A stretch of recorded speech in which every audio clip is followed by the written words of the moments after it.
ekino sisuubira Kimrononya naye tojja kunfuna ntumiddeko ku buli muntu ali eyo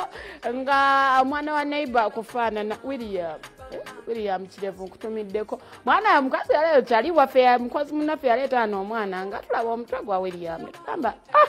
kale kwegamba ensonga ng'ezo tulina okuba nga tuzirecognizinga ne tubeera nga tuzikwasiganya kansibe muli bulungi mwab'emikwano it is leo lunaku lwakuna olunaku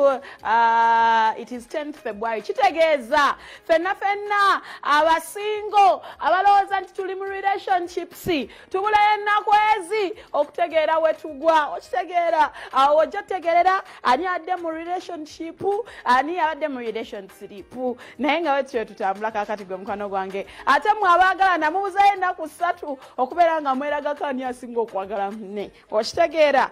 wetyo tuli okutambula naye nga kasenti muli bulungi ojja kubagenda ku social media platforms zaffe that is Bukede TV ku Twitter ne ku Facebook tujja kubanga tubayita mbulombolomba wali wonna ate gwali eyo ng'oli ekiwubalu kikuta ate toyina gambala uniform toyina gaddayo ku ssomero beera nga toyitirako ku Makerere Institute of Social Development bakulage ebyenjigiriza bye bayinawo munnange bano bakola ne degree oshegera bulungi ate nga tewagenda mu senior 4 watula senior 6 kale wetye tuli tugenda kubanga yetu mulamu tukole seteza wakama waffe tukomewo with our social media.